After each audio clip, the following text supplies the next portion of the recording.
Hello dear bankers, hello to everybody. कैसे हैं आप सब लोग। आज के सेशन में हम करने वाले हैं आपके मैकमिलन से क्वेश्चंस मॉड्यूल ए में for your PPB.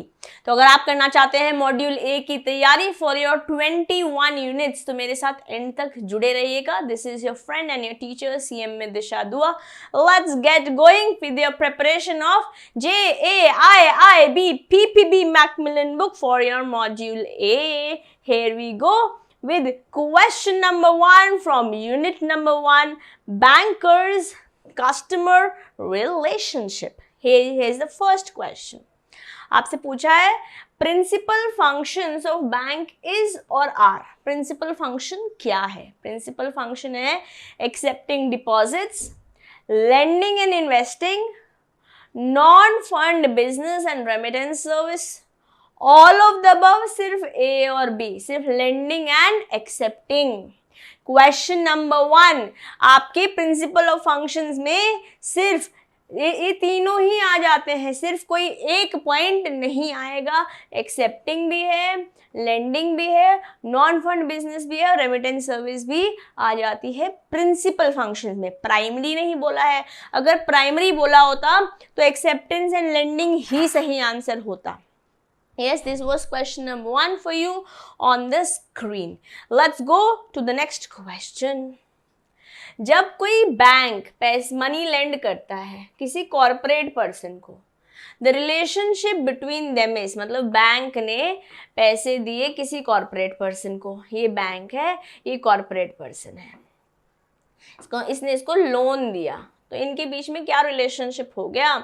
Borrower lender, creditor debtor, debtor creditor. ये पैसे दे रहे हैं और ये पैसे ले रहे हैं, इन्हें इनको पैसे देने हैं बाद में, लेटर ऑन, तो ये बन जाएंगे, बैंक बन जाएगा क्रेडिटर और कॉर्पोरेट बोरोअर बन जाएगा, कॉर्पोरेट पर्सन बन जाएगा डेटर। जिसने देने हैं वो डेटर है और जिसने लेना है वो क्रेडिटर है। Yes, it's a creditor-debtor relationship that is happening. A good question, simple question. एक नंबर का क्वेश्चन आएगा, अपन उसको आंसर दे पाएंगे। चलते हैं क्वेश्चन नंबर 3 की ओर। क्वेश्चन नंबर 3 हमसे पूछ रहा है what is created when the bank collects a cheque in clearing. कौन सी रिलेशनशिप बन जाती है जब बैंक चेक क्लियरिंग की तरह काम कर रहा होता है? होल्डर फॉर वैल्यू बन जाता है रिलेशनशिप में, क्लियरिंग मेंबर एंड प्रिंसिपल बन जाता है as a relationship, agent and principal, bank is acting on principal's behalf, क्योंकि चेक कलेक्ट कर रहा है, कलेक्टिंग बैंक एंड होल्डर बन जाता है, none of the above. Relation पूछा है दोस्तों आपसे, तो क्वेश्चन इज आस्किंग रिलेशनशिप जब चेक क्लियरिंग सर्विस दे रहा है, it is what? Answer is C, that is agent and principal. Bank बन गया agent to the customer. Yes, this was question number 3. Let's go to question number 4. Demand deposits are those which can be withdrawn on request, on sanction by manager, on demand या और on persuasion. Demand deposits हैं guys, question में ही answer है on demand। और जो demand deposits होते हैं वो विड्रॉ करे जाते हैं डिमांड पर। Yes, let's go to question number 5। Question number 5 हमसे क्या पूछ रहा है? मर्चेंट बैंकर्स कौन है? Merchant bankers are financial brokers, financial intermediaries, credit appraisers, underwriters, या ये सभी कुछ, ये सभी कोई मर्चेंट बैंकर्स हैं। क्वेश्चन नंबर 5 का आंसर है फाइनेंशियल इंटरमीडियरीज मर्चेंट बैंकर्स कहलाते हैं। इंपॉर्टेंट है, ये अपन को याद रखना है दोस्तों।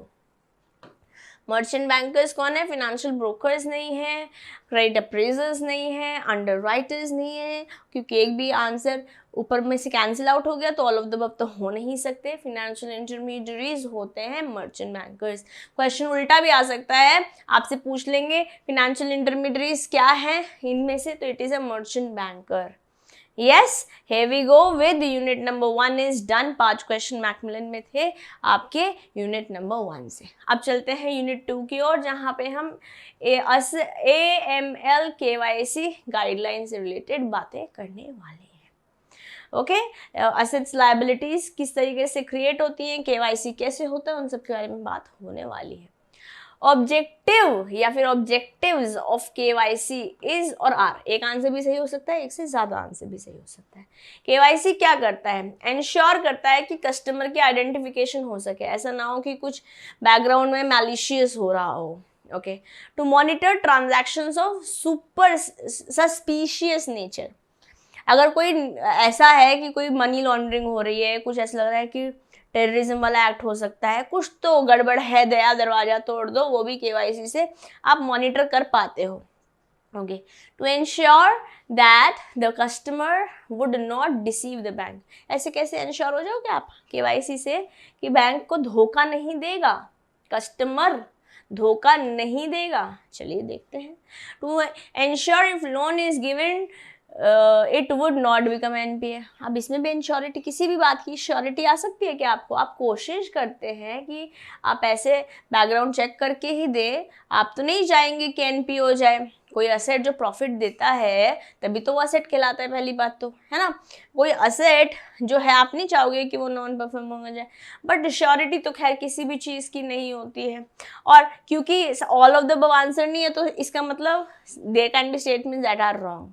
बट अगर आप देखें, आइडेंटिफिकेशन तो होती है ना, बहुत सारे फ्रॉड्स होते हैं KYC के नाम पे, स्पेशली जो डिजिटल प्लेटफॉर्म्स हैं कि आपका पेटीएम पे KYC नहीं हुआ, आप ये कर दीजिए, आप ये आप डाउनलोड कर लीजिए ऐप, और वो एनीडेस्क जैसी ऐप से कुछ कुछ गड़बड़ हो जाती है। स्कैम्स भी इस पर बढ़ते चले जा रहे हैं ऑनलाइन होने के कारण, बट खैर बेनिफिट्स के साथ उसके रेपरकशंस भी आते हैं। Everything as a to face, वो हम we talk about all those things in module C, जो हम ऑलरेडी चैनल पर अपलोड कर चुके हैं। अगर आपने मैकमिलन के MCQs मॉड्यूल C वाले नहीं करे हैं तो वो भी जाके चेकआउट जरूर कीजिएगा।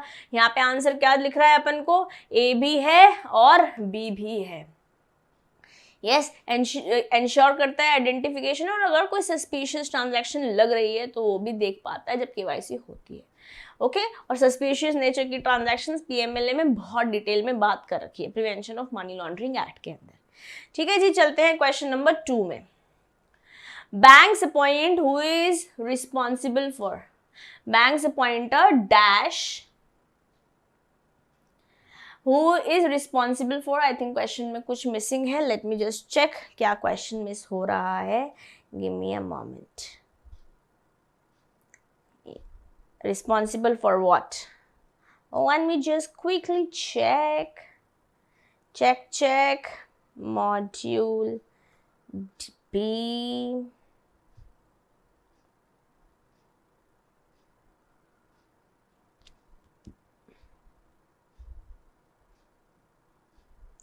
module A,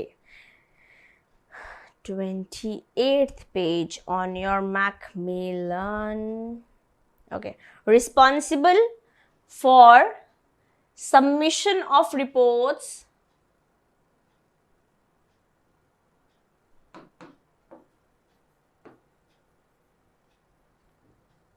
to FIU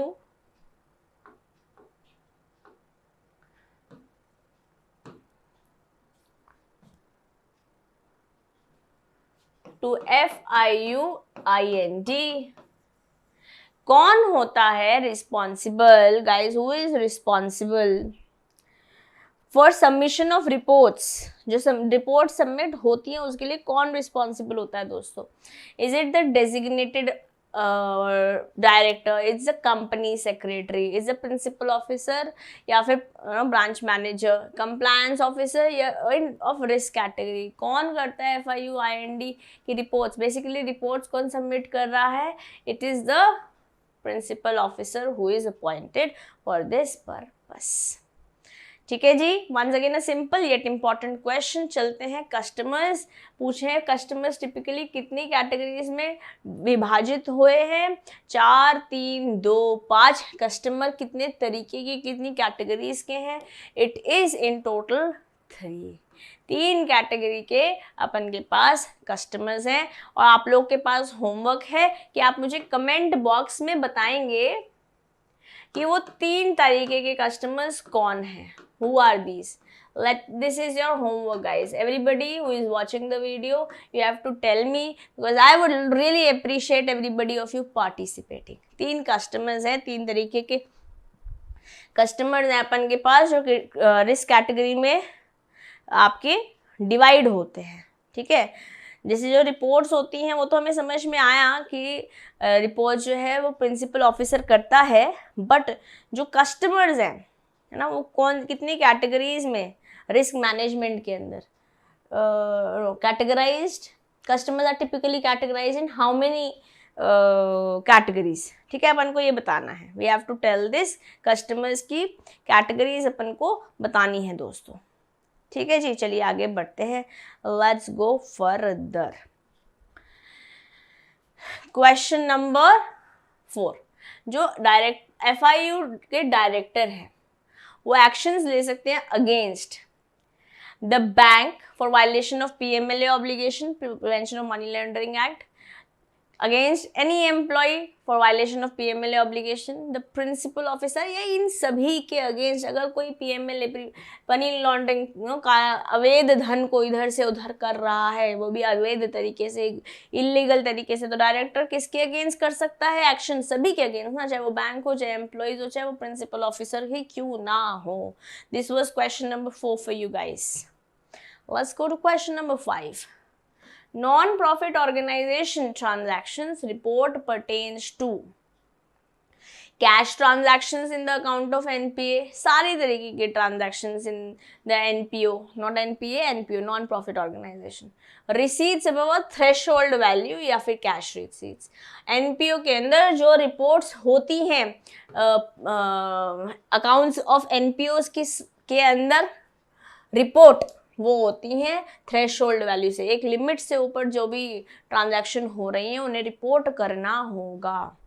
ठीक है, जो एक थ्रेशोल्ड मतलब एक लिमिट से ज़्यादा. चलते हैं question number 1 from unit 3. 5 question हमने यूनिट 1 से करे, अब हम 5 क्वेश्चन यूनिट 2 से करके यूनिट 3 की ओर चल रहे हैं.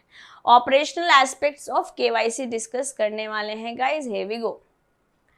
Customer acceptance policy of a bank should state that the bank will not open an account.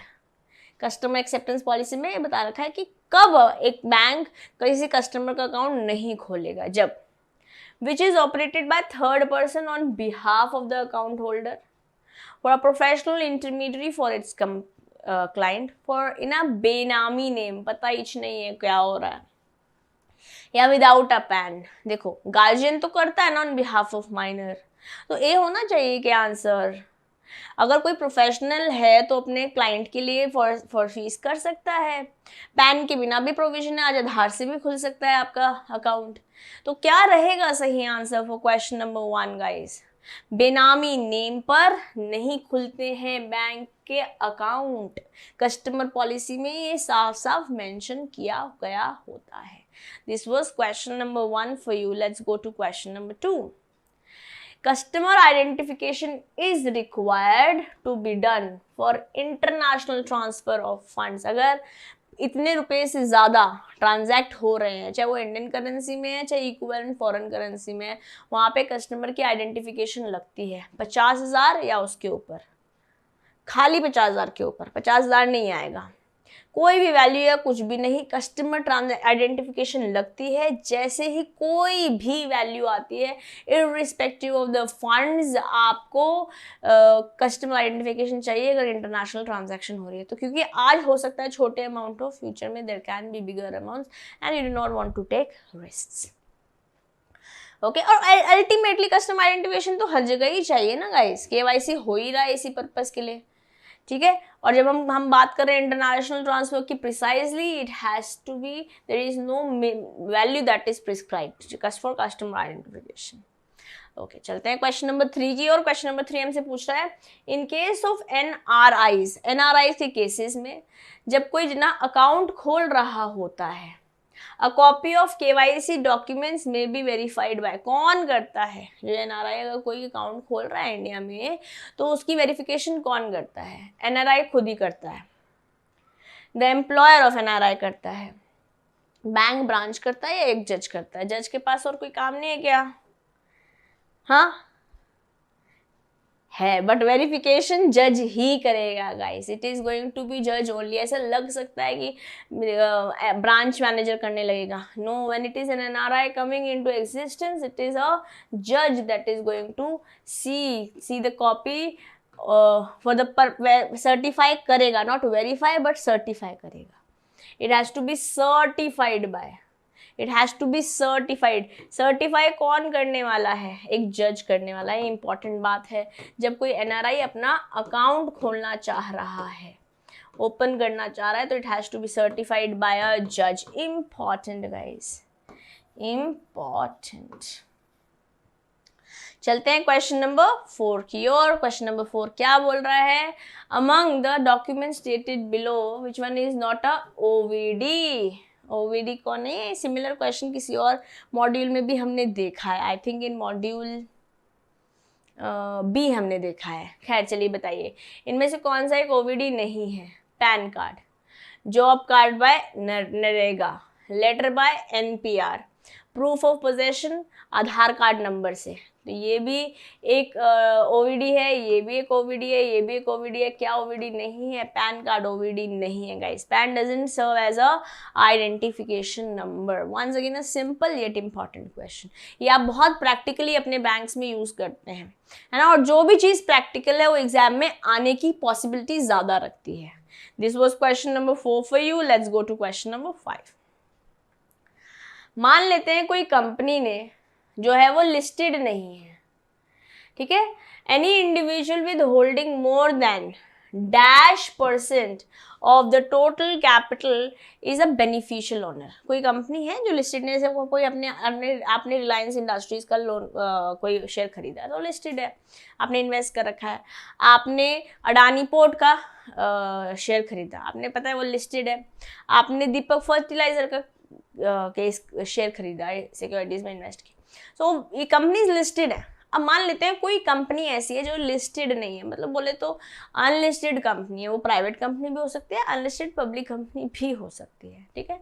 अब जब वो कंपनी लिस्टेड नहीं है तो उसमें कितना प्रतिशत आपका इन्वेस्टेड होना चाहिए शेयर में, सिक्योरिटीज में? तो आप बेनिफिशियल ओनर जैसे कहलाएंगे। 15%, 30%, 10% या 25%? Guys it is 25%. Very important. If you want to be a beneficial owner in a not listed company, then as an individual you have to at least 25% of the share of that company. An important fact that you need to remember. So guys, let's start with Unit 4, opening accounts of various types of customers. यहाँ भी लगभग हम 5 questions करने वाले हैं। चलते देखते हैं पहला question on the screen. Introduction while opening an account is, जब आप अकाउंट खोल रहे हो उसमें इंट्रोडक्शन ऑप्शनल है, नॉट टू बी टेकन है, डिस्क्रिशनरी है कि कंपल्सरी है? आंसर है यहाँ पर एक्चुअली इस चैप्टर में, इस यूनिट के अंदर majorly HUFs, partnerships, LLPs, companies, as an individual जब अकाउंट खोलते हैं उनके बारे में बात हो रखी है। कहीं पर इंडिविजुअल स्टार्टिंग में दे रखा है कि जब इंट्रोडक्शन है वो it is not to be taken जब आप अकाउंट खोल रहे हैं, ठीक है? इसलिए आंसर हो जाएगा B to question number 1। Now let's go to question number 2। इसका आंसर, इस पर्टिकुलर क्वेश्चन का आंसर बुक में गलत दिया हुआ है। आइए देखते हैं क्वेश्चन क्या बोल रहा है। एक माइनर जिसके पास एक गार्जियन अपॉइंटेड है वो मेजॉरिटी कब ले लेता है? देखिए इन जनरल मेजर हो जाता है एक इंसान जब वो 18 साल का होता है, और वही आंसर दिया हुआ है बुक में, but that's not the right answer. एक गार्जियन, जो एक इंसान एज अ माइनर जिसके पास गार्जियन है, वो 21 साल की उम्र में मेजॉरिटी लेता है। आप इंटरनेट पे चेक करेंगे आपको 21 साल ही आंसर मिलेगा, बट हमारी किताब में 18 साल मेंशन किया हुआ है, and that's not the right answer. Okay, this is the right answer. Let's go to question number 3। Minor's account can be opened in the guardianship of mother and father, mother और father, grandmother या elder brother. minor का account किसके guardianship पे कर सकते हो? Mother के में भी और फादर के में भी, दोनों चलेंगे. ओके, लेट्स गो. पीछे देखो, पीछे वाले क्वेश्चन में ना कोर्ट ने ये पॉइंट किया था गार्जियन, ये इंपॉर्टेंट बात है और इसके लिए गार्जियन एंड वार्ड एक्ट चलता है. वो हमारे सिलेबस में नहीं, जस्ट रेफरेंस दे रही हूँ. क्वेश्चन नंबर 2 हो गया. Let's go to question number 3 also. Let's go to question 4 now. मान लेते हैं 2 लोग हैं, नॉट मान लेते, क्वेश्चन बोल रखा है. There should be 2 persons to open partnership account in a bank. In which of the following cases account can be opened. जब एक बंदे की एज 25 है, दूसरे की 17 है, तो माइनर हो गया.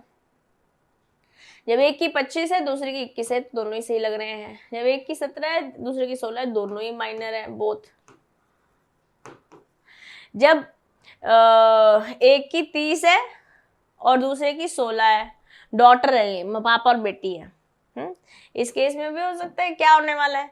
x is 71, y is 57, but lunatic, somebody is of unsound mind हो तो उनके अकाउंट नहीं खोल सकता भाई, वो कॉन्ट्रैक्ट में एंटर नहीं हो सकता है. This can also be not an answer. Answer is what? जहाँ 25 और 21 है, इसलिए आंसर हो जाएगा बी.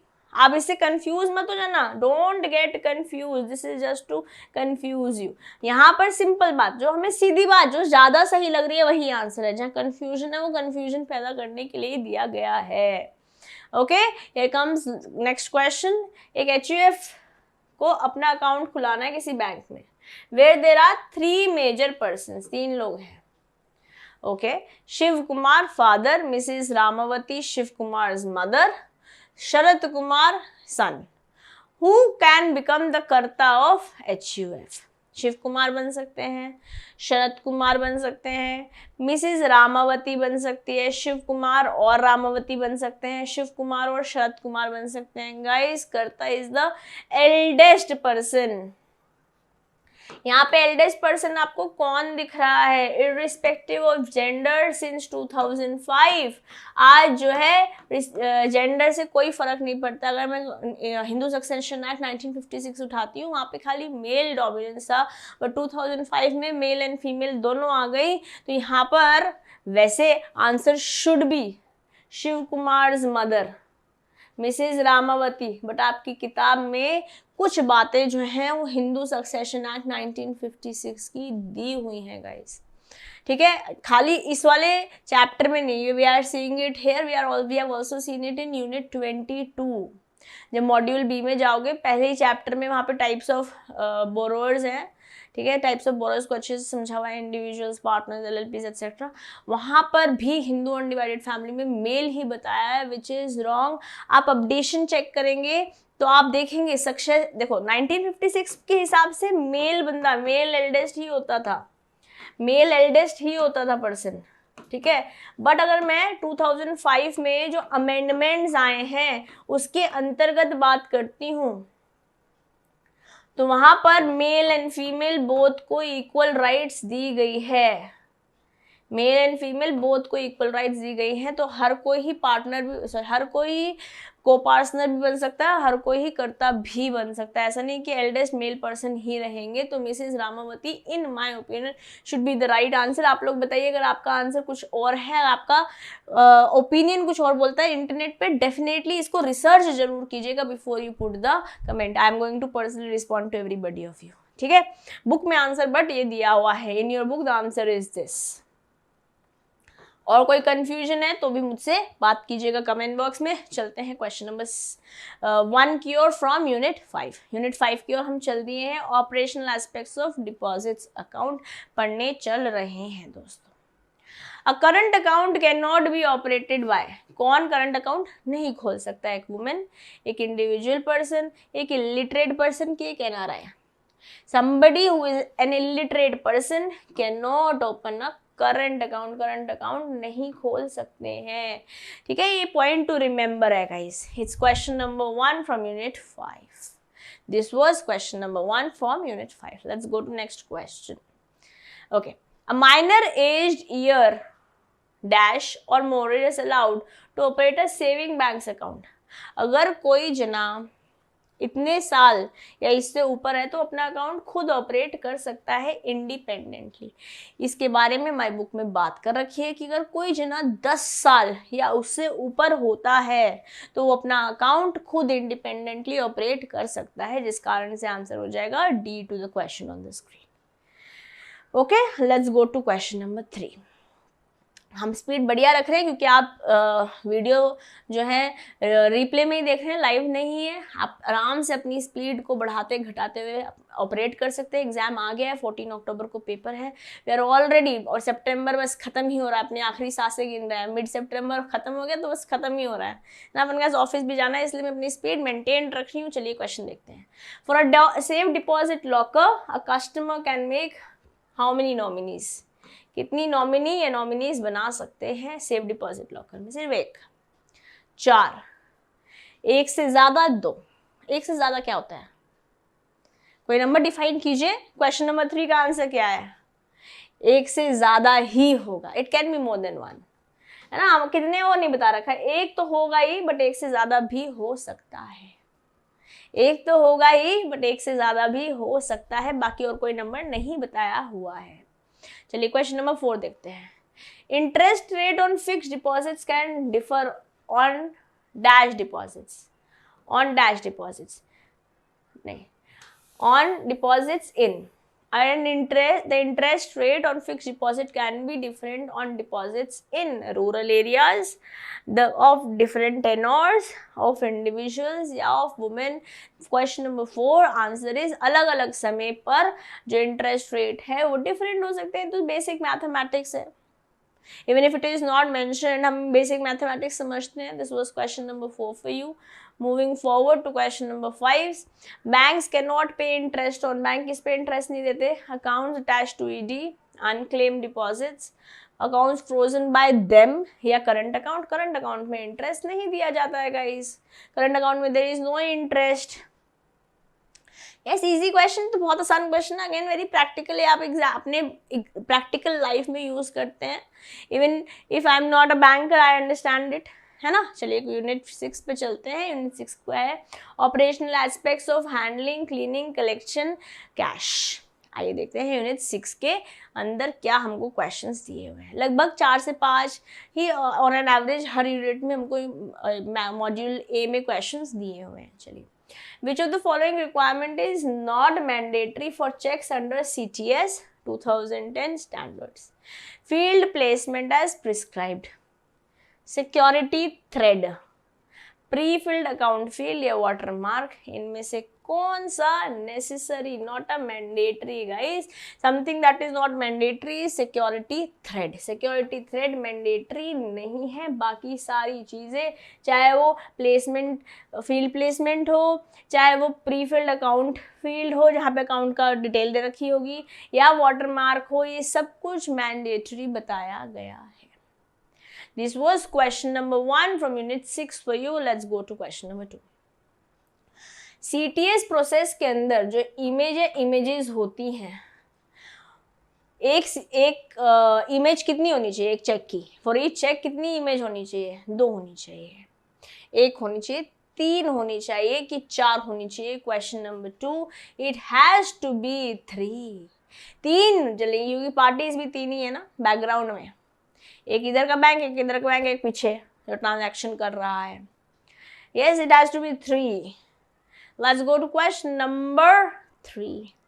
इनमें से कौन सी स्टेटमेंट नॉट एक्सेप्टेबल है जब मैं चेक कलेक्शन के बारे में बात कर रही हूँ बैंक की पॉलिसी के regarding? Bank which will take all possible measures for safeguarding the instruments received for its customer for collection. ये एक्सेप्टेबल नहीं है, कैसी बात कर रहे हैं, पॉसिबल मेजर्स तो लेंगे।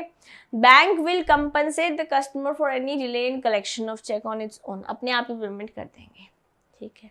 The bank will not be responsible for any delay arising out of circumstances beyond its control, जो अपने कंट्रोल में नहीं है और control of the paying bank.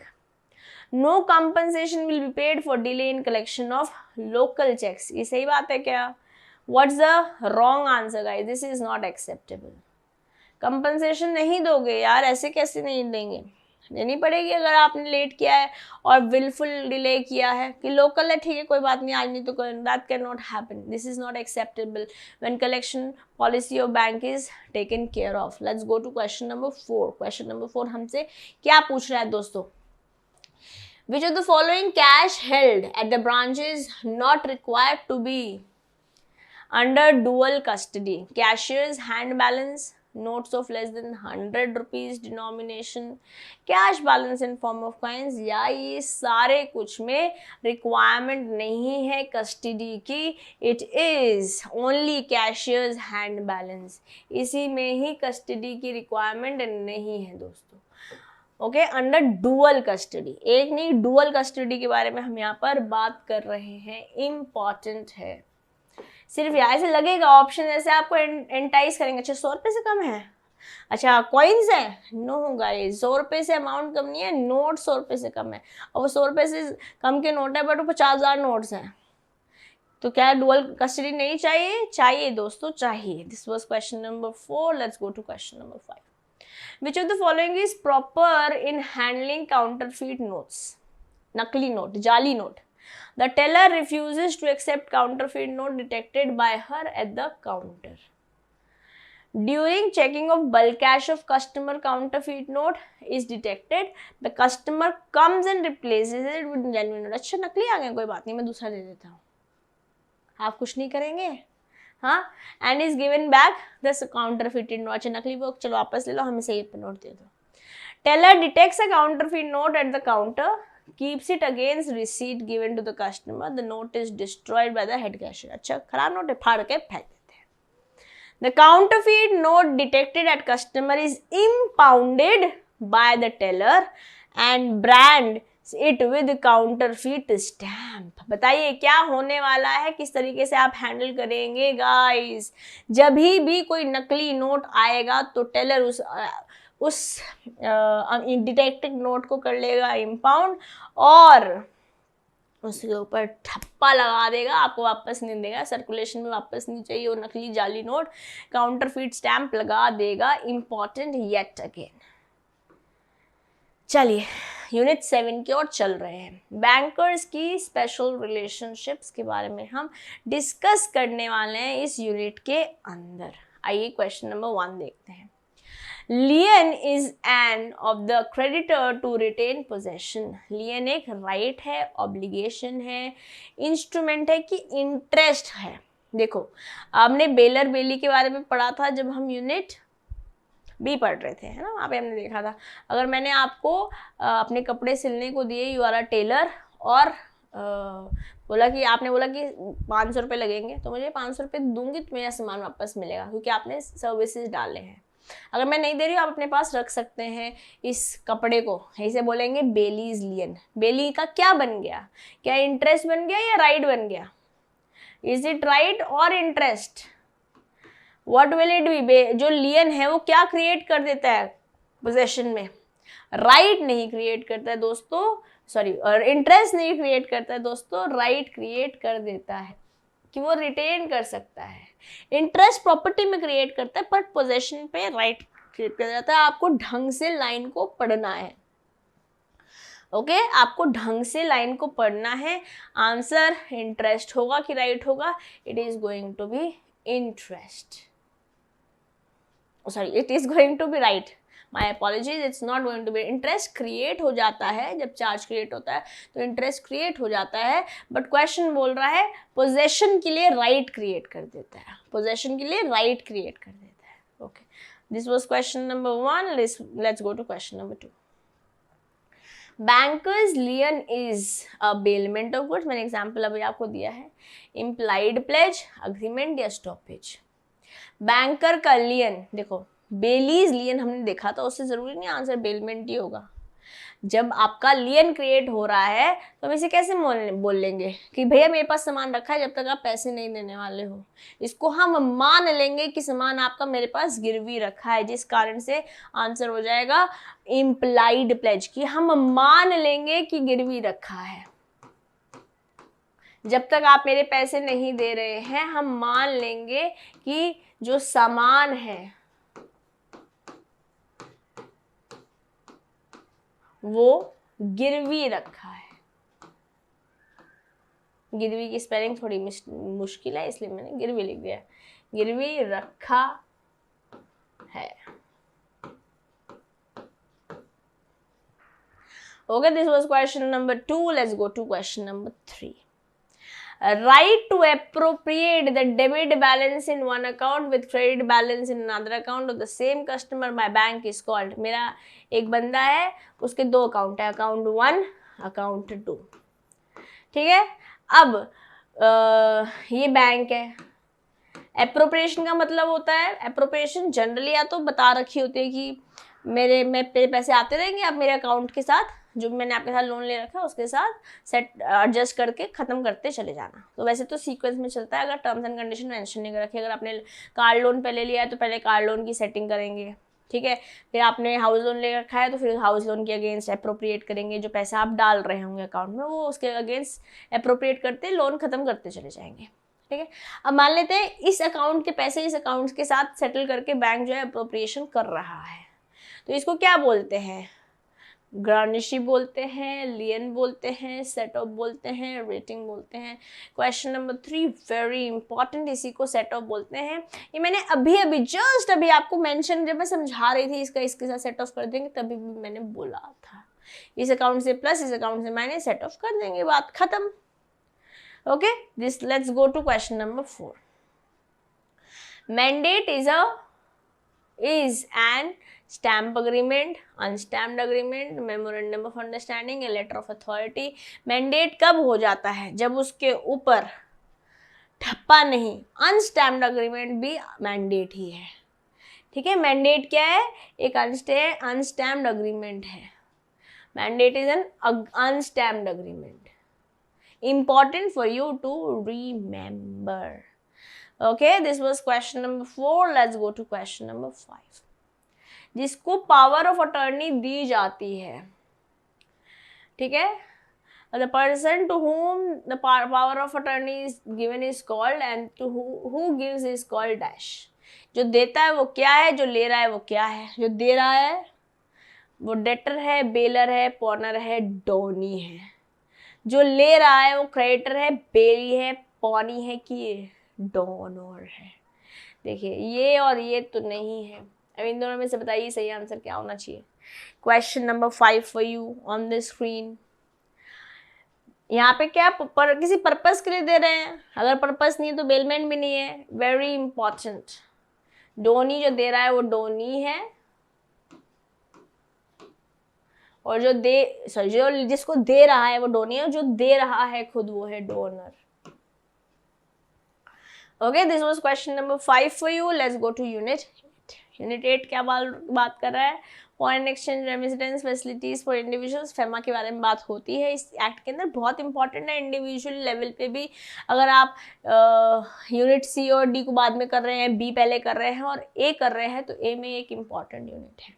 अगर आप सी डी और बी ऑलरेडी कर चुके हैं तो ए में से के लिए भी in general this is an important unit. इसके क्वेश्चन एटलीस्ट मैकमिलन की तो अपन को करके जाने ही है। अगर आप ये वीडियो देख रहे हैं तो एटलीस्ट मैकमिलन तो आपका कवर हो ही रहा है, अगर आप बहुत डिटेल में नहीं भी जा रहे हैं किसी पर्टिकुलर यूनिट की।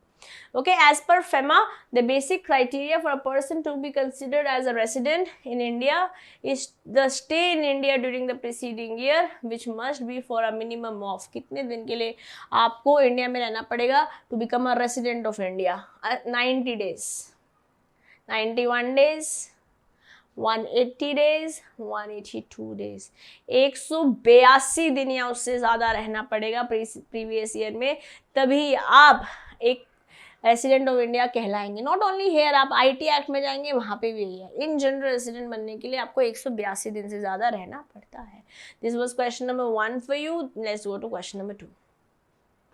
ड्रॉल of foreign exchange by resident is not permitted for visit to Bhutan, Myanmar, Sri Lanka या बांग्लादेश। कहाँ पे ड्रॉल परमिट नहीं है फॉरेन एक्सचेंज रेसिडेंट का? It is Bhutan. Very important. Next question भी आ रहा है इंपॉर्टेंट, ध्यान से देखिएगा। ओके, नेक्स्ट क्वेश्चन आइए। The ceiling on the amount permitted to be remitted under the liberalized remittance scheme initialized was USD 75,000, USD 50,000, USD 10,000 या USD 25,000। बेसिकली एक जब लिबरलाइज हो गए थे अपन 1991 में, इस एक स्कीम बनी थी जहाँ पर रेमिटेंस के ऊपर सीलिंग लगाई गई थी। अगर हम US डॉलर्स में बात कर रहे हैं तो ये सीलिंग कितने रुपए पे, कितनी USD पे लगी थी? 25,000 USD पे लग गई थी guys, 25,000 USD। Important for all of us to remember. Next, जब इंडो नेपाल रेमिटेंस चल रहा है स्कीम के अंदर, are made under the system, remittance under Indo-Nepal remittance scheme are made under the system dedicated remittance, NEFT, RTGS या SWIFT. It is question number 4. The answer is NEFT. Indo-Nepal remittance में, Indo-Nepal remittance scheme के अंदर remittance NEFT के द्वारा करी जाती है। Okay, NEFT के द्वारा करी जाती है। वैसे तो नेपाल में इंडियन करेंसी भी एक्सेप्ट की जाती है। ओके, यूनिट 9 देखते हैं, operational aspects of NRI business. आइए question number 1 from unit 9, let's see. Funds in dash can not be freely repatriated outside India. Funds in what account? NRE account, NRO account, FCNRB account या SNRR अकाउंट। इस account से जो funds है वो freely नहीं जाएंगे and the account here is SNRR account. Guys ये भी आपका होमवर्क है, आप मुझे चैट बॉक्स में बताएंगे, कमेंट बॉक्स में बेसिकली इस SNRR का फुल फॉर्म क्या है, एब्रीविएशन क्या है। This is your work to do, ठीक है, this is your homework guys. 2 homework मिल चुके हैं और एक पॉइंट ऑफ डिस्कशन जो हमने गार्जियन एक्ट का देखा 21 और 18 वाला। तो 3 बातें कमेंट बॉक्स में बतानी है आपको। एक अपन को 3 कैटेगरीज बतानी थी पीछे जो हमने देखी थी क्लासिफिकेशन, एक SNRR का आप एब्रीविएशन बताएंगे और एक बताएंगे पॉइंट ऑफ डिस्कशन है कि बुक बोल रहा है कि 18 साल में मेजॉरिटी मिलती है जब आप किसी गार्जियन के अंदर होते हैं, but it is 21 if you check the internet and various other sources. आप बताएंगे आपको क्या सही आंसर लगता है। This was question for you to check. Let's go to next question. Facility of acquisition for long-term visa holders is available to a citizen of Bhutan, Myanmar, Afghanistan की Nepal. Long term visa कहाँ के लिए लग सकता है? Myanmar की भूटान? अफगानिस्तान तो नहीं है, नेपाल भी नहीं है। क्वेश्चन नंबर 2, क्वेश्चन नंबर 2 ये भी नहीं है। इन दोनों में से एक सही आंसर है। It is Myanmar, very very important। जब आप लॉन्ग टर्म वीज़ा होल्डर के बारे में बात कर रहे हैं तो म्यांमार के लिए अवेलेबल है। अगर आपको लग रहा है भूटान और म्यांमार एक ही है तो मैप देखिएगा एक बारी जी, ठीक है जी। चलिए क्वेश्चन नंबर 3 देखते हैं। Citizens of dash can not transfer immovable property in India without dash permission of the RBI, without the prior permission of the RBI। Citizen of Syria, citizen of Hong Kong, citizen of Iran, citizen of Iraq। Immovable property बिना permission RBI के नहीं कर सकते। It is answer is Hong Kong, answer is B। Very important yet again.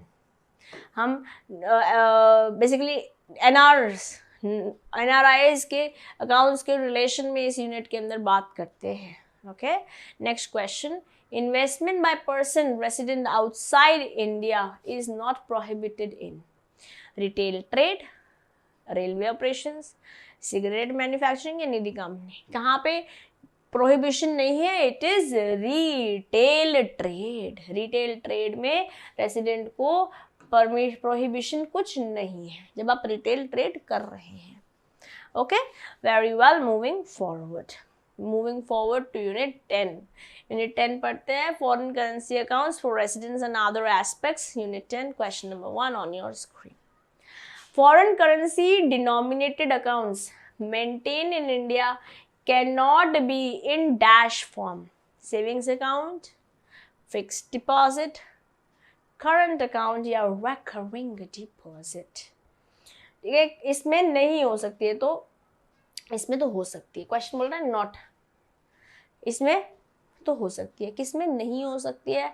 The answer here is recurring deposit. ना तो इसमें हो सकती है, ना तो इसमें हो सकती है, ना तो इसमें हो सकती है। It is recurring deposit. RD के फॉर्म में फॉरेन करेंसी डिनोमिनेशन नहीं हो सकता है, इसमें हो सकता है और कैन नॉट आ जाता है रिकरिंग डिपॉजिट में। Okay, moving forward to the next question. पहले हमने बात करा था किसमें नहीं हो सकता है। ओके, अब हम बात कर रहे हैं बाय कौन नहीं हो सकता है। Foreign currency denominated account can not be maintain India by ship managing agencies in India, Indian company receiving FDI foreign direct investments, exporters exporting against advance payments या composite insurance broker. Foreign currency denomination आप maintain नहीं कर सकते। कौन नहीं maintain कर सकता? Exporters exporting against advance payment. क्योंकि आपके पास एडवांस आ चुका है ना, तो किस तरीके से आप लेंगे foreign currency denomination. Okay, moving forward to question number 3। Foreign currency outside India can be opened by any individual in India. कर सकते हैं कि नहीं कर सकते हैं? फॉरेन करेंसी अकाउंट्स जो इंडिया के बाहर है, किसी इंडिविजुअल के बाहर कर सकते हैं। क्वेश्चन पूछ रहा है ए फॉल्स है कि बी ट्रू है गाइस, आंसर इज ट्रू। कर सकते हैं, कर सकते हैं, can be opened. Okay, in India foreign currency accounts ही तो हैं, इंडिया के बारे में इन इंडिया बात कर रहे हैं। या चलिए, let's go to question number 4। A person on a temporary visit abroad cannot open a foreign currency account there. Temporary visit पे गए हो, आप नहीं खोल सकते हो अकाउंट, ये गलत बात है। आप खोल सकते हो अगर वहां की पॉलिसीज ऐसे अलाउ करती हैं तो। ठीक है जी, this was question number 4 for you. Let's go to unit 11। इस करते मोर देन 50% हो जाएगा ना अपन का। टोटल 21 यूनिट है। Cash management services and its importance, इसके बारे में हम बात करने वाले हैं इस यूनिट के अंदर, unit 11। Which of the following denotes the cash management service, इनमें से कौन सी कैश मैनेजमेंट सर्विस को डिनोट करती है? Holding minimum cash at branches, providing adequate cash at ATMs, providing solutions to optimise liquidity of the corporate, या फिर none of the above. हम कैश मैनेजमेंट के बारे में बात कर रहे हैं। ओके, तो ये क्या है? Holding minimum cash, providing adequate cash, liquidity solution provide कर रहा है, none of the above. It is liquidity solution. जब हम कैश मैनेजमेंट सर्विस के बारे में बात कर रहे हैं from a bank's purview to a corporate. ठीक, this was question number 1. Just hold the video for next 5 seconds. I'll give you some time. Please reread this question on your own quickly. A quick read. I hope it is done. Firm's cash program is aimed at accelerating cash inflows and controlling cash outflows. कि आप चाहते हो inflow बढ़ता जाए और cash flow जो है उसको आप कंट्रोल कर सके। आउटफ्लो, इनफ्लो तो बढ़ रहा है, आउटफ्लो से कंट्रोल कर सके, which is very much true. It is true. So guys, this was true. Let's go to question number 3. A scientific cash management solution results in which of the following? अगर आप scientifically cash को manage कर रहे हो तो ये इससे क्या होने वाला है? इससे सिग्निफिकेंट टाइम बचने वाला है। ठीक है, आपकी कॉस्टिंग कम हो जाएगी, एक्यूरेसी ज़्यादा हो जाएगी, या ये सभी कुछ हो जाएगा जब आप कैश मैनेजमेंट को साइंटिफिकली करने वाले हैं। It is going to result in to all of this, all of the above. Question number 1, नहीं, this was question number 3 guys. या let's go to question number 4। जब आप सिलेक्ट करते हो बैंक को for sourcing cash management services, corporate takes into account pricing, security etcetera, के सब कुछ देखते हैं क्रेडिट करते हुए जब भी आप मैनेज कर रहे हो, बेसिकली कैश मैनेजमेंट कर रहे हो। ट्रू के फॉल्स है? बिल्कुल करोगे ना। These are your basic principles, ये तो करेंगे ही करेंगे, आप चेकिंग तो करेंगे ही करेंगे। ओके चलते हैं क्वेश्चन यूनिट नंबर 12 की और मोर देन 50% इज कंप्लीटेड। ऐसी मेरे साथ for next 1 more hour stay tuned almost. Okay unit 12 payment and collection of cheques and other negotiable instruments के बारे में यूनिट 12 के अंदर बात हो रही है। Section 131 of negotiable instrument extends protection to collecting bank, paying bank, drawing bank, negotiating bank. जो बंदा पैसे कलेक्ट कर रहा है, जो बंदा पैसे दे रहा है, जो ड्रॉ कर रहा है या नेगोशिएट कर रहा है। नेगोशिएटिंग बैंक तो नहीं होता है, एक्सटेंशन मिलता है कलेक्टिंग बैंक को जो पैसे ले रहा है। प्रोटेक्शन मिलती है अंडर सेक्शन 131। ये सेक्शन अपन को याद करना है, मैकमिलन का क्वेश्चन है जिसकी वजह से बन जाता है इंपॉर्टेंट फिगर टू रिमेंबर। ठीक है चलिए आगे चलते हैं क्वेश्चन नंबर 2 की ओर। Where a customer by letter has advised the bank directing the banker not to honor a pay a particular check. Such letter is called letter of credit, stop payment letter, mandate या garnishee letter. The question number 2 answer is stop करवा रहे हो तो stop letter ही तो बन जाएगा ना। Honour नहीं कराना है, स्टॉप करा दिया है चेक, ऐसे बोलते हैं ना, बनते हैं स्टॉप पेमेंट लेटर है दोस्तों। This was question number 2 for you. Let's go to question number 3। Forge cheque is is a और एन वैलिड, इनवैलिड, डेड या स्टेल चेक। बासी चेक है, डेड, इनवैलिड, वैलिड, वैलिड भी नहीं है, स्टेल भी नहीं है। फोर्ज चेक क्या है?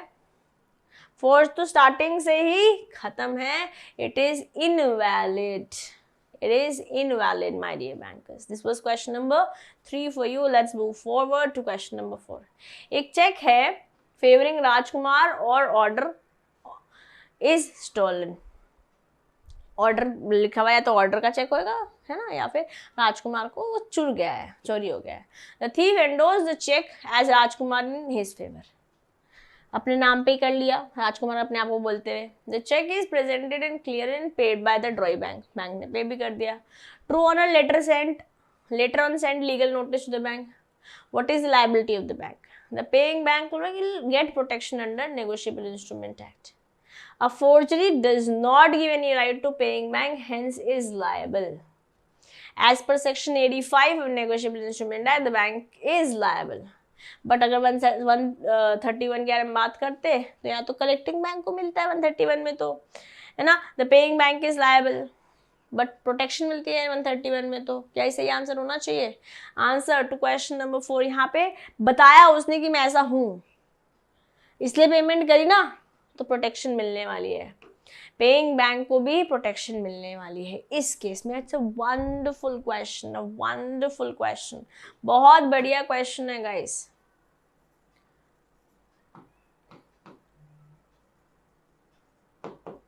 Okay, this was question 4 for you. Let's go to question number 5। Section 135 में प्रोटेक्शन मिलता है collection of bills of exchange, promissory note, negotiable instrument cheque. Negotiable instrument में तो ये सभी आ जाते हैं, आ जाते हैं कि नहीं? सेक्शन 4 में प्रॉमिसरी आता है, 5 में बिल्स ऑफ एक्सचेंज आता है, 6 में चेक आता है। और नेगोशिएबल इंस्ट्रूमेंट में कलेक्शन किसके बारे में बात हो रही है? किसी बिल ऑफ एक्सचेंज की नहीं, प्रॉमिसरी की नहीं, नेगोशिएबल की नहीं। It is talking about cheque when it is protection happening. Protection of collection of cheque हो रहा है, ठीक है। पीछे क्वेश्चन में देखेंगे तो चेक ही था, by order, by bearer, whatever it is, whatever mention कर रखा होगा। This was unit 12 for you. Let's go to unit 13, responsibility of paying bank. Paying bank की रिस्पांसिबिलिटी से रिलेटेड यूनिट 13 में बात हो रखी है। Laws related to payment of checks and protection to a banker is contained in Indian Contract Act, Reserve Bank of India act. Cheque क्या बात हो रही है? चेक चेक चेक जो कि एक नेगोशिएबल इंस्ट्रूमेंट है। नेगोशिएबल इंस्ट्रूमेंट की बीआर एक्ट, चेक के बारे में बात हो रही है, इसीलिए नेगोशिएबल इंस्ट्रूमेंट एक्ट में आ जाएगा। मैंने सेक्शन 6 में बोला था चेक आता है 4, 5, 6, इस तरीके से आप याद रखेंगे एनआई एक्ट को। This was question number 1 for you. Next question क्या बोल रहा है? A customer is bound to inform the absolute lost cheque leaves payee, endorsee, collecting, drawee. Customer को किसको बताना है कि मेरी चेक लीव्स खो गई है? आपकी ड्रॉई बैंक को। जैसे अगर मेरा बैंक SBI है तो वही उसी बैंक को बताना पड़ेगा मुझे। Okay, that's my drawee bank. Okay, next क्या है? In a joint account if one of the signature is forged. एक अकाउंट एक 40 सिग्नेचर है, the bank and the customer equally liable, only the customer is liable, only the bank is liable, कोई भी liable नहीं है। ऐसा हो सकता है कि किसी की भी लायबिलिटी खड़ी ना हो। क्वेश्चन नंबर 3, जॉइंट अकाउंट में सिर्फ और सिर्फ बैंक लायबल है, दूसरे बंदे की लायबिलिटी नहीं आती अगर फोर्ज है। जिसने सही दिया है वो तो सही है ना। This was question number 3 for you. Okay, payment to be made in due course need not always be made to holder but can be made to his agent or servant. Need not always be made to holder but can be made to his agent or servant. Made to customer's agent or servant और या फिर all of the above are correct. जब due course में बारे में बात कर रहे हैं, it need not always be made to holder. Payment in due course में जरूरी नहीं होल्डर को पेमेंट हो, किसी और को भी हो सकती है होल्डर के बिहाफ पे। ओके, यहाँ पे नीड ऑलवेज बोल रहा है या नीड नॉट ऑलवेज बोल रहा है, तो ये भी गलत है, ये भी गलत है। ठीक है, ऑल ऑफ द अबव हो ही नहीं सकता क्योंकि एक भी गलत हो गया है। Answer is A. Very important for you to read every word in the question. Moving forward to unit 14, responsibility of collecting bank. अभी पीछे रिस्पॉन्सिबिलिटी ऑफ पेइंग बैंक था, अब कलेक्टिंग बैंक के बारे में हम बात कर रहे हैं। 131 नेगोशिएबल इंस्ट्रूमेंट एक्ट का एक्सटेंड करता है protection granted to a banker while receiving payment of draft, of cheque, endorsing या ऑल ऑफ द अबव। आप पेमेंट जब रिसीव कर रहे हो, जब पेमेंट कर रहे हो, जब एंडोर्स कर रहे हो किसी चेक को, या फिर all of the above. Question number 1 answer is ए। जब आप ड्राफ्ट रिसीव कर रहे हो, रिसीव के बारे में बात कर रहे हैं ना, कलेक्टिंग बैंक तो रिसीव के बारे में बात करता है ना। कलेक्टिंग बैंक किसके बारे में बात करता है? पैसों के इनफ्लो के बारे में बात करता है।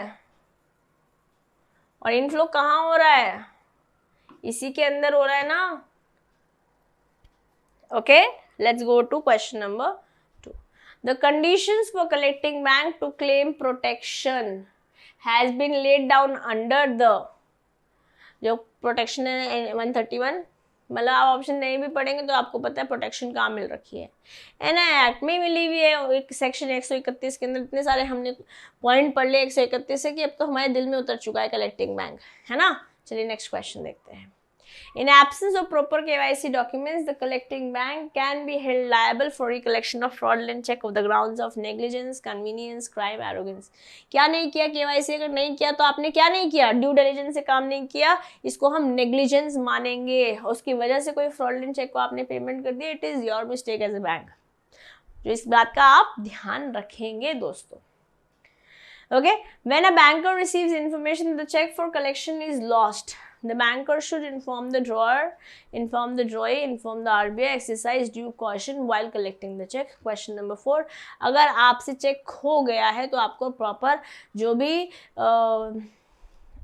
precautions हैं वो लेने पड़ेंगे। This was question number 4. Very important once again. Okay, very well. Moving forward to unit 15। इस यूनिट 15 को करके लेंगे 2 मिनट्स का break. I have water, you also have water, फिर आगे चलेंगे। एंसिलरी सर्विसेज देखते हैं यूनिट 15 के अंदर। A demand draft is issued by the banks to be valid for 12 months, 6 months, 3 months, none of the above। 3 महीने हो गया था check.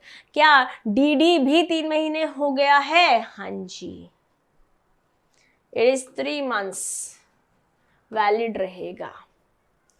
Next second, a customer is entitled to issuance of duplicate DD in place of the lost one provided he gives due intimation to issuing bank, payment of DD not already made by the drawer branch, execution of indemnity signed by both the payee and the purchaser of the DD, payment of a fee as applicable for issue of such duplicate fees, या all of the above. देखिए, ये सभी कुछ करना पड़ेगा। Fees भी देनी पड़ेगी, साइन भी करना पड़ेगा कि भैया कोई अगर किसी और कोई बंदा आ गया और मेरे से मेरा नुकसान हो जाता है, जो हमने यूनिट 30 ऑफ मॉड्यूल बी में पढ़ा है ना। ब्रांच को भी बताना पड़ेगा ड्रॉई के, बेसिकली पेमेंट अगर हो गई तो फिर तो कुछ कर ही नहीं जा सकते, ठीक है। और इंटीमेट भी करना पड़ेगा इशूइंग ब्रांच को। Very important, very very very very important question, बहुत बढ़िया बेहतरीन तरीके से क्वेश्चन बनाया हुआ है। It is all of the above. जब डुप्लीकेट चेक इश्यू हो रहा है, डुप्लीकेट डीडी इश्यू हो रहा है। क्वेश्चन नंबर 3, इनमें से कौन सा स्टेटमेंट सही नहीं है, मतलब फॉल्स है। जब मैं बात कर रही हूँ लॉकर के बारे में, क्योंकि ये भी एक एंसिलरी सर्विसेज है बैंक के कंटेक्स्ट में। इन केस ऑफ सोल हायरर और safety locker, nomination can be made in favour of only one individual. अभी तुमने पढ़ा था एक से ज़्यादा होना चाहिए, फिर भी खैर इसको मार्क कर लेते हैं। A locker cannot be hired by limited companies, specified association and societies, etc. In case of death of sole locker timer, where there is nomination, access to locker may be given to the nominee. या nomination में उतार रखा है, death हो गई तो nominee आ जाएगा. Where there are joint locker hires having a contact of locker hire with either or survivor clause, and where there is no nomination, access to the locker may be given to the survivor in case of death of more than one of the hires. अगर एक दिन से ज़्यादा का रहता है, देखिए answer here is this is not true, this is false. जब सोल हायरर है तो खाली एक ही होगा, ओके पीछे जो हमने पढ़ा था वहाँ पे लॉकर के बारे में बात नहीं हुई थी, यहाँ लॉकर के बारे में बात हो रही है, ओके यहाँ पर डेथ हो जाएगी तो नॉमिनी के पास ही जाएगा। और अगर आपने और मैंने, हम दोनों जॉइंट होल्डर हैं, मेरी डेथ हो गई है, तो अभी आप कर सकते हैं अगर कोई नॉमिनेशन हमने नहीं बताया हुआ है। तो आंसर जो सही नहीं है वो है locker can not be hired. Limited company, specification account और सिक्योर सोसाइटीज भी अपने लॉकर खोल सकती हैं। Okay the answer is not true, false पूछा था इसलिए आंसर बी हो गया। इसी से मल्टीपल क्वेश्चंस बन सकते हैं। चारों स्टेटमेंट अगर अपन को क्लियर है तो हम एक ऐसी सिचुएशन में या आंसर क्वेश्चन डिफरेंट फॉर्म में आ जाता है, हम तभी भी आंसर दे पाएंगे, ठीक है जी। One of the following statement again is not true about RIGs।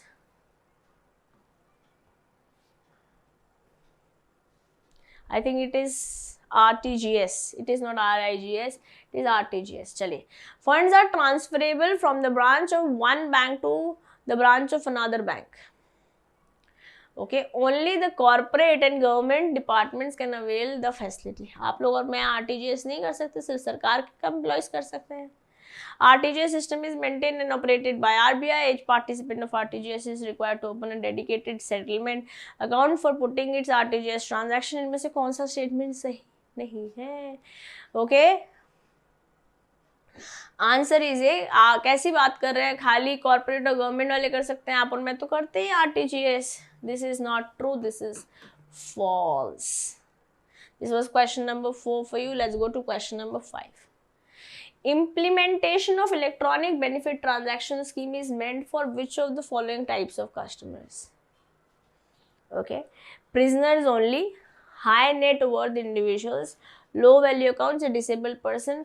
जो इलेक्ट्रॉनिक बेनिफिट ट्रांसफ़र है वो लो वैल्यू अकाउंट्स के लिए ही सिर्फ वैलिड होता है. ये स्कीम सिर्फ जो है इसी customer, implementation of electronic benefit transfer is only for low value accounts. Very important yet again, some fact based question हैं गाइज. ओके, और अब लेते हैं अपन एक छोटा सा break for 2 minutes and then we'll move forward. Meanwhile, I'll quickly have some water and फिर हम आगे बढ़ेंगे. And your time starts now. I'll take 2 minutes break.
चलिए गाइस, लेट्स मूव फॉरवर्ड।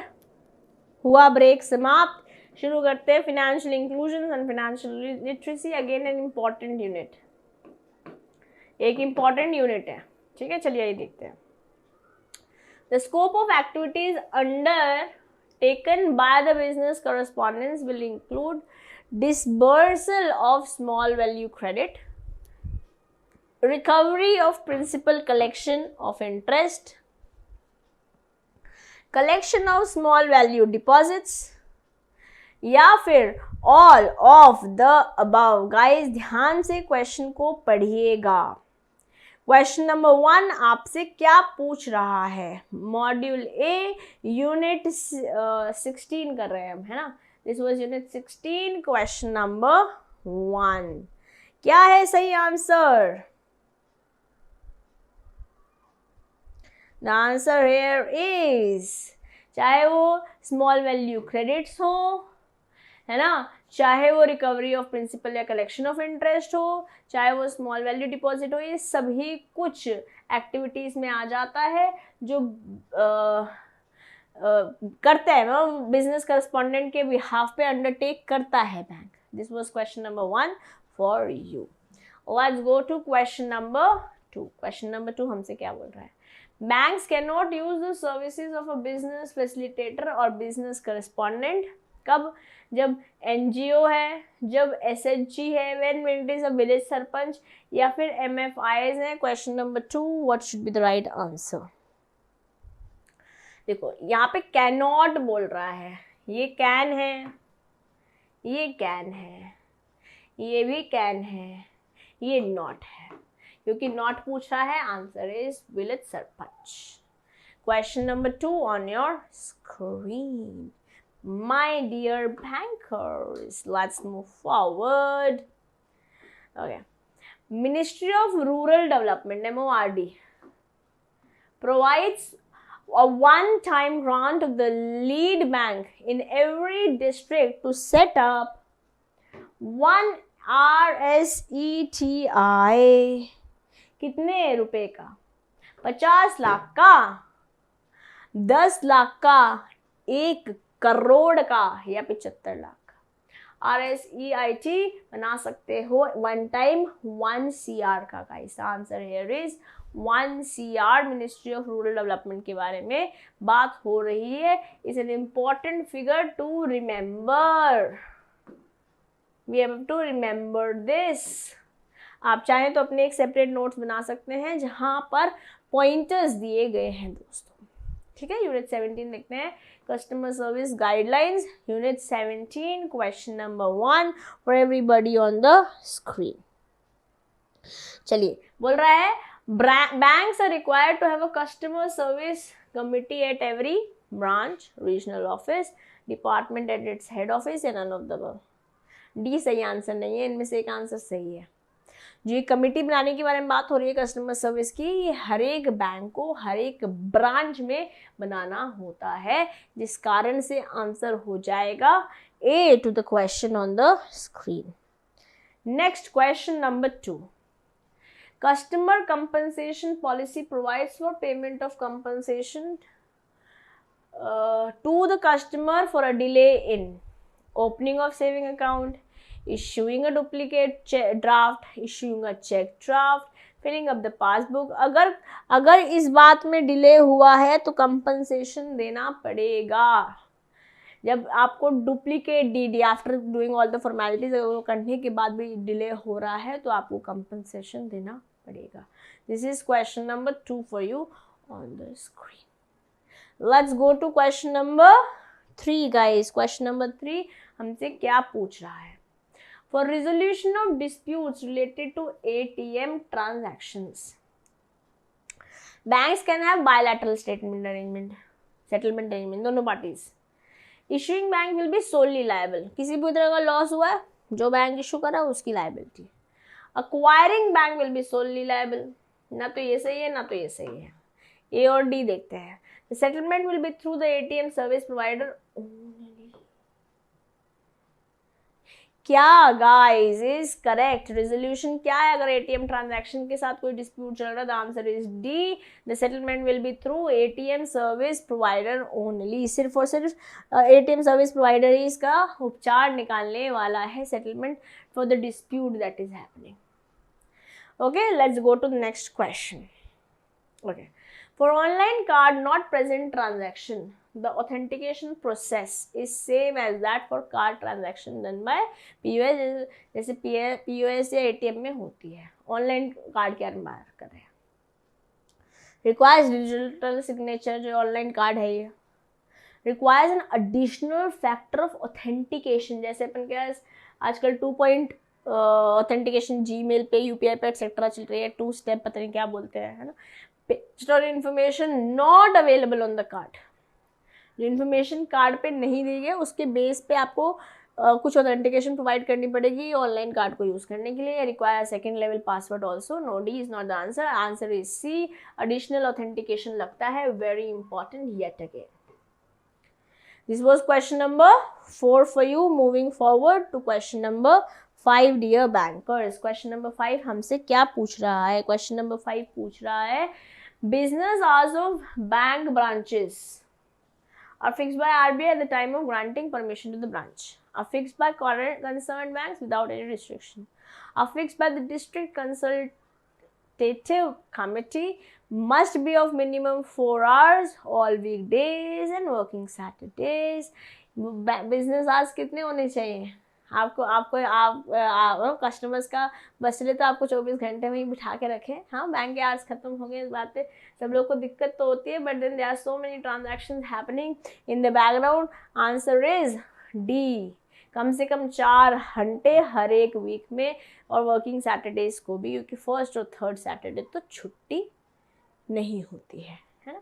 चलिए क्वेश्चन नंबर यूनिट नंबर 18 देखते हैं। Duties and rights of bankers are customer and customer rights. ठीक है, बैंक्स की क्या ड्यूटीज हैं और कस्टमर्स की क्या राइट्स हैं, उनके बारे में बात करें। Obligation of banks to keep the affairs of the customers secret and confidential arises from, किससे अराइज हो रहा है guys?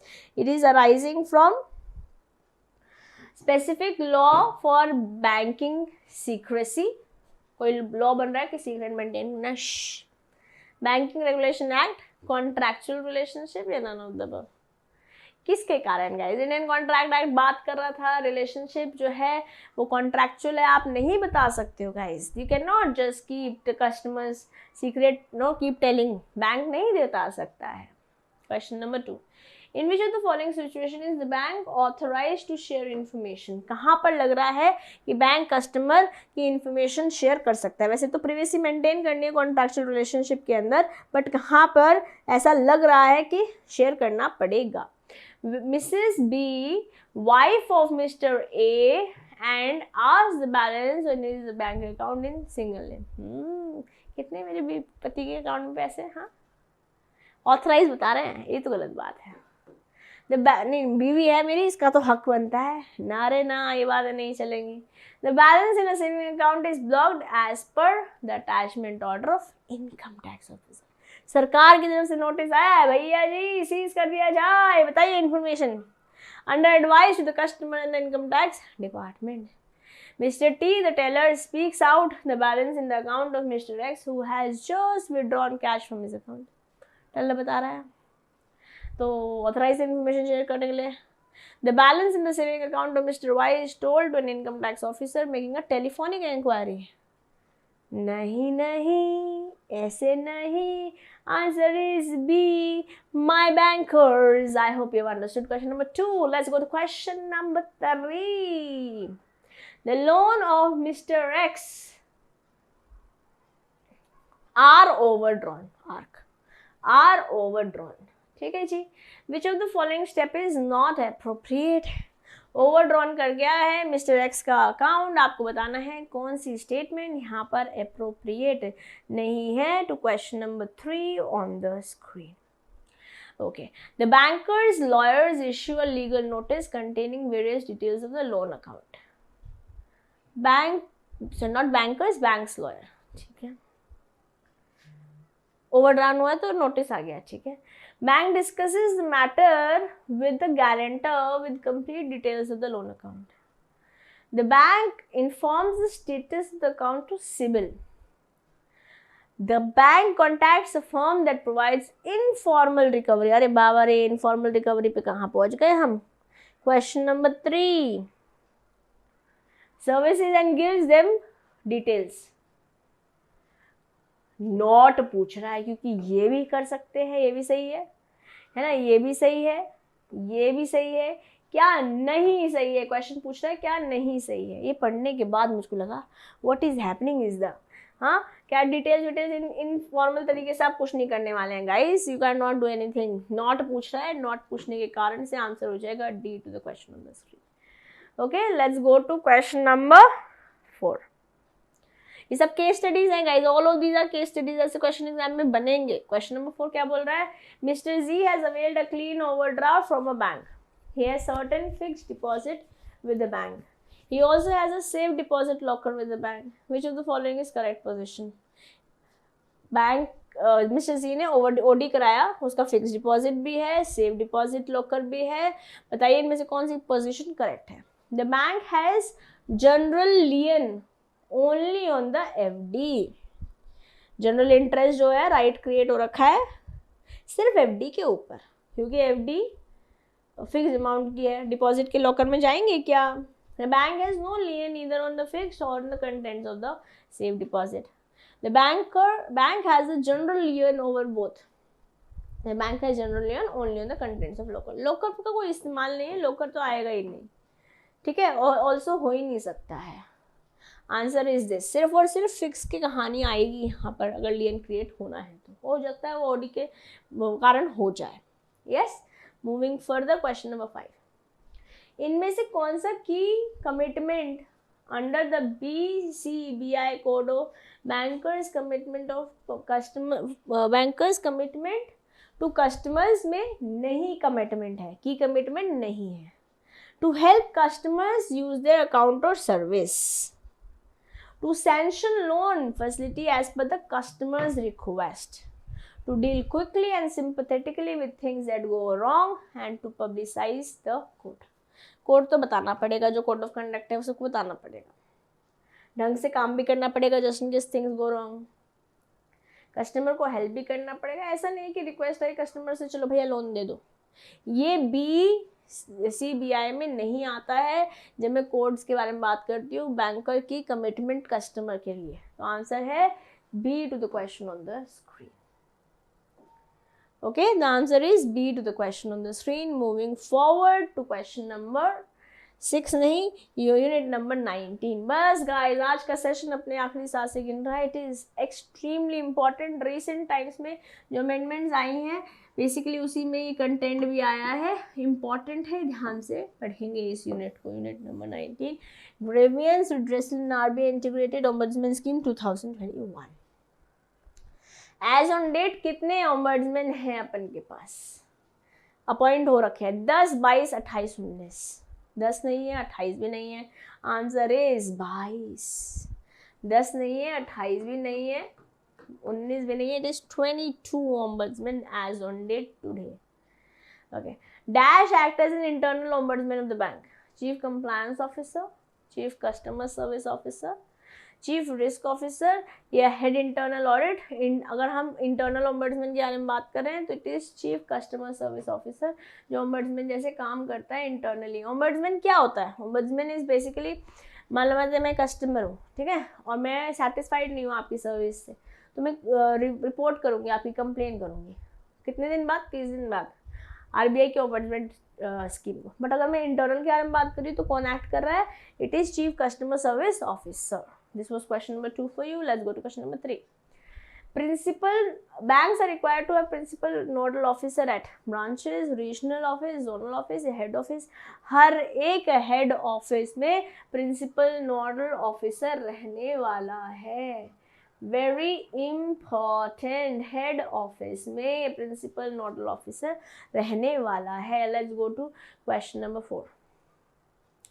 Which of the modes of complaint to the bank will not be adequate for filing a complaint with the ombudsman? Dropping in complaint box. through email to specified ID, submitting at branch with acknowledgement through website on the link specified.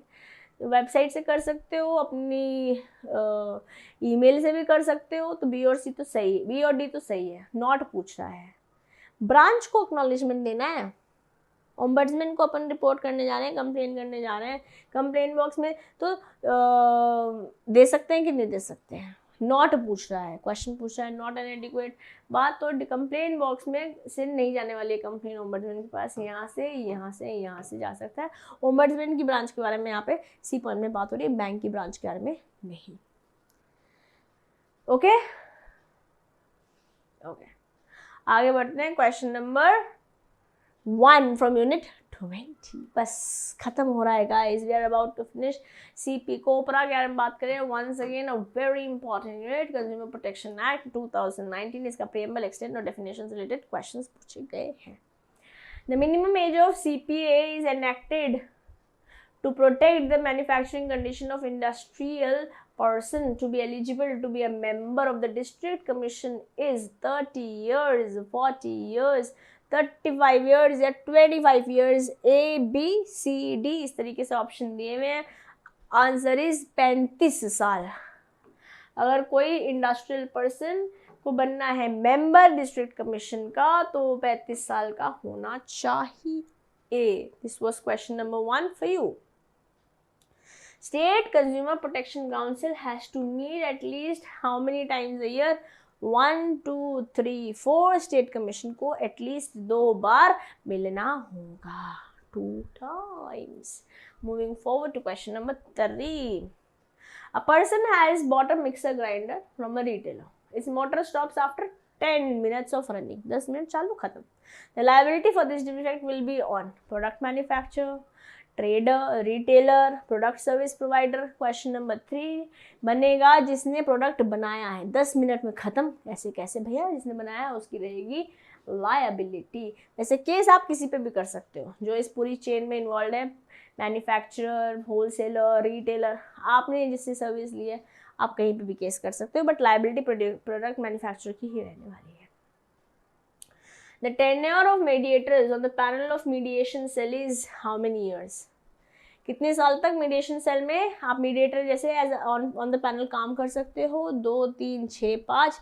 How many years guys? It is in total 5 years. जो जज हैं, मतलब जो bench पे रहते हैं for all the 3 redressal councils also. First 2 में district और 5 years. It is all 5 years. Yes, it's 5 years. 5 year है, यहाँ पर भी 5 year है. चलिए आगे बढ़ते हैं. Let's not get confused. मैं वहाँ पे लेकर जाऊँगी तो मुझे एजेस बतानी पड़ेगी कि 60, 60, 60, 63, 63, 65. वहाँ पे चीज़ें कॉम्प्लिकेट हो जाएंगी. तो मैं क्वेश्चन नंबर 4 के पॉइंट से स्टिक रह रही हूँ. हम बात करें मीडिएशन सेल के अंदर, यहाँ पर 5 साल मैक्सिमम टेन्योर हो सकता है किसी बंदे को अगर वो इस पैनल पर है. जो अभी रिसेंट 2019 अमेंडमेंट में आया है, क्योंकि 1986 में जाता है तो वहाँ पे मीडिएशन सेल जैसी तो कोई बात थी ही नहीं. चलते हैं last question. It seems and purchased a product, sorry, a draft from a bank favouring B. B. The draft is lost in transit and for duplicate draft in lieu of the first, bank needs some formalities to be completed. By N, can B file a customer case against the formalities as it delaying payment to him? No, as he is not consumer of the bank and he is not taking any service from the bank. No, as he has not paid the demand draft commission. Yes, because of the bank his payment is getting delayed. Yes, his money is lying in the bank. He is deemed as account holder of the bank. The answer is no. क्योंकि जो देखो कोई भी complain कोपरा के अंदर तब होती है जब आप पर्सनल कंजम्पशन के लिए पैसे देकर सामान खरीदते हैं. क्योंकि यहाँ पर कंज्यूमर ही नहीं है वो बंदा बैंक का, तो कंप्लेन कैसे करेगा जी? अगर वो करेगा तो कुछ एन के लिए खिलाफ कर सकता है. He can not do anything with the bank. Bank is not a party to this scenario. Okay, and here comes the last, once again an important unit, RTI Act 2005. ये भी एक्ट 2002 में freedom act के नाम से आता था और ये रीअपील हुआ 2005 में काफ़ी सारी बेहतरीन अमेंडमेंट्स के साथ, और बहुत सिंपल टॉपिक है और येट इम्पॉर्टेंट है। आइए क्वेश्चन देखते हैं। हर एक बंदा जो सिटीजन है इंडिया का, वो राइट ऑफ इंफॉर्मेशन एक्ट के अंदर इंफॉर्मेशन लेने की क्या रखता है, पोजीशन रखता है from a public authority. It has to be public authority. अगर यहाँ पे प्राइवेट हो जाता है तो आंसर फॉल्स हो जाता है। यहाँ पे और it is the rule. Okay, moving forward. Public authority कौन है? जो गवर्नमेंट ने बनाई है, जो लॉ ने बनाई है, जो नॉन गवर्नमेंट ने बनाई है। कोई भी अथॉरिटी या बॉडी या इंस्टीट्यूशन जो गवर्नमेंट ने इस्टेब्लिश करी है या कॉन्स्टिट्यूट करी है या किसी लॉ ने बनाई है, पार्लियामेंट के, किसी स्टेट लेजिस्लेचर ने बनाई है, किसी अप्रोप्रिएट गवर्नमेंट ने बनाई है, ये सब लोग पब्लिक अथॉरिटी में आ जाते हैं। Answer is this to the question on the screen. Question number 2. Let's go to question number 3. Question number 3. Central government appoints CPIO in every public authority. No guys, central government नहीं करती है। Actually इस act के अंदर ही provisions दिए गए हैं for the appointment. therefore the answer is falls in here. Let's go to question number 4. Right to information means the right to inspection of work, documents and records, taking notes, extracts or certified copies of documents or records, taking certified samples of the material. देखिए ऐसे ये भी है, ये भी है, ये भी है, बट ऊपर के साथ साथ अगर कोई चीज़ डिस्क में, इलेक्ट्रॉनिकली, फ्लॉपीज एक्सेट्रा में हो रही है तो इन सब की भी आप इंफॉर्मेशन ले सकते हो RTI के अंदर, but it has to be a public authority mandatorily. Okay, therefore the answer is D to the question on the screen. Question number 5. Central Assistant Public Information Officer has to forward the request for the information to the concerned public authority within 5 days of the receipt of the request if it does not relate to his organization. मान लेते हैं एक इंसान है, वही किसी public authority के CAPIO को कोई कंप्लेन करी A, ठीक है, बट इससे रिलेटेड ही नहीं था। तो अब इनको जो रिलेटेड होगा, जो इस कंप्लेन से रिलेटेड बंदा होगा, मान लेते हैं B, इसको विद इन 5 डेज इन्फॉर्म करना होगा। ये ट्रू बात है, ये फॉल्स बात है? इन्फॉर्म करना होता है, बिल्कुल करना होता है, और 5 दिन के अंदर ही करना होता है, जिसकी वजह से answer is true. Okay, and with this we are done guys. I hope unit 1 से लेकर यूनिट 1 तक for your module A related questions आपको समझ आए होंगे। कमेंट बॉक्स में मैं आपके 2 क्वेश्चंस का और 1 ओपिनियन का वेट करूंगी। आप बताएंगे, मैं आपके साथ पक्का से कन्वर्सेट करूंगी। हम क्लासेस के लिए आपसे मिलते रहते हैं 7 PM, 8 PM, 9 PM, 10 PM पर रोज़, ट्यूसडे से सैटरडे तक, और संडे को हम स्पेशल मैराथन्स आपके साथ करते हैं। तो आप जुड़े रहिएगा हमारे साथ अगर आप पढ़ाई करना चाहते हैं for your JAIIB October attempt. आप डिस्क्रिप्शन बॉक्स में फीडबैक फॉर्म है, उसको भी फिल कीजिएगा ज़रूर से, ताकि अगर कोई भी गैप है हमारे बीच में उसको हम फुलफिल कर सके। प्लस आप टेलीग्राम से PDFs भी ले सकते हैं जो हम कंटेंट आपको पढ़ा रहे हैं। That's it from my side. I hope you had a great time learning and enjoying. I'll take your leave now. This is your friend and your teacher CMA Dishadua signing off for today. Bye-bye.